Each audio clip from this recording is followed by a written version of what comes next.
Good morning once again, FCF. We're going to pick right back up in Philippians chapter 4.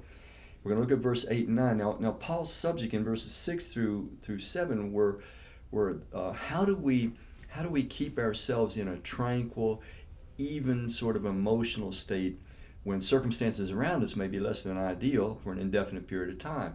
How do we do that? And he's saying that God's given us resources, and he urged us to, when we're starting to worry, turn it to a subject for prayer. Don't forget to thank God for all the things that you do have, and keep yourself aware of all the good that you still have. And he says that will help guard your mind. Well, he's going to continue this thought on how to keep our inner world healthy, strong, balanced, tranquil. And he's going to give some really practical advice that through the years I've given to so many people. So let me pick up reading in Philippians chapter 4, verse 8. He says, "Finally, brothers, whatever is true, whatever is noble, whatever is right, whatever is pure, whatever is lovely, whatever is admirable, if anything is excellent or praiseworthy, think about such things." I'm going to just stop there. So Paul, he's still talking about the subject of keeping our inner world in a healthy, tranquil state. And he's saying you've got to control what you're thinking about. And we can control. We can choose what we think about. There may be things that flood into our mind suddenly, but we can also push those out of our mind and we can change our focus.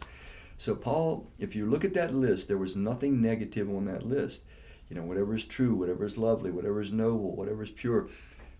He says, keep your mind focused on that which is good. It's kind of saying the world that you are going to inherit, the heavenly life existence, is a world where there are no negatives. There's only good.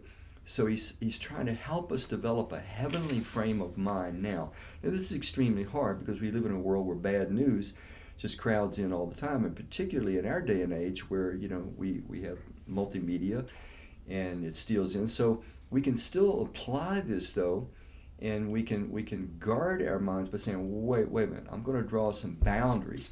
Perhaps we say, I'm only going to listen to the news early in the morning. I'm not going to listen to it before I go to bed and have my mind flooded with negative thoughts. Just an example.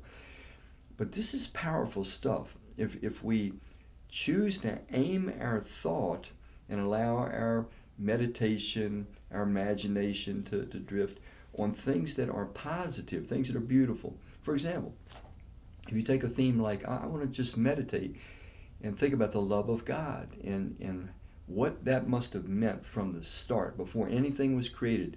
He was full of this love, and that was the motivation for everything that he did. And you start meditate on that and just let your mind go, and you pray and you ask God to guide you and show you things. It will put you into a very, very different emotional state. So Paul is saying what we think about affects our emotions. If you watch a scary movie, you feel scared. If you watch a comedy, you start laughing.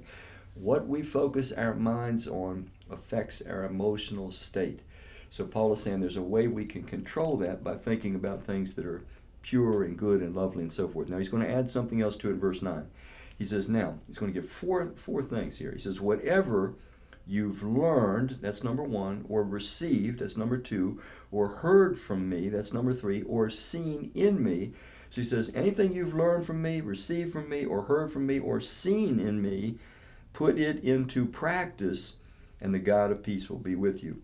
So now Paul is saying consistent conduct, godly conduct. Paul is saying, the kinds of godly truths that I've shared with you, and you've received them, and you've watched me live them out. He says, if you want to keep your inside in this healthy, tranquil state, it's based on how you actually live. He says, put these things into practice. And we understand this with, endless examples. Okay, if we are dishonest, we lose peace inside. We have to remember the dishonesty. We have to maybe repeat the dishonesty. Whereas if we're honest all the time as a policy, we don't have to worry about these things. We don't think about it. We have peace. That's just one small example. Paul is saying, though, if you want to keep the inside at peace, you must live consistent with the truth that God's revealing to us, the truth that in his case Paul practiced and modeled for the Philippians.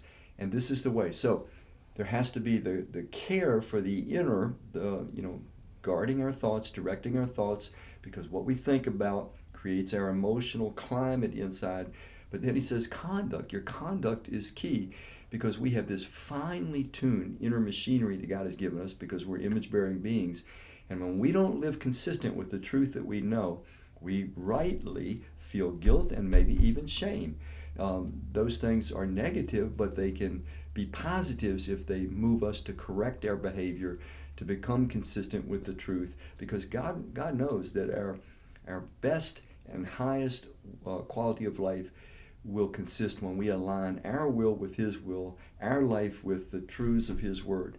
And so Paul is saying, if you want to keep that peace inside, you must live consistent with the truth that you know, the truth you've seen modeled by other godly people. Okay, we'll stop here today, and he's going to really take this to a whole different level when we go on tomorrow. Thank you.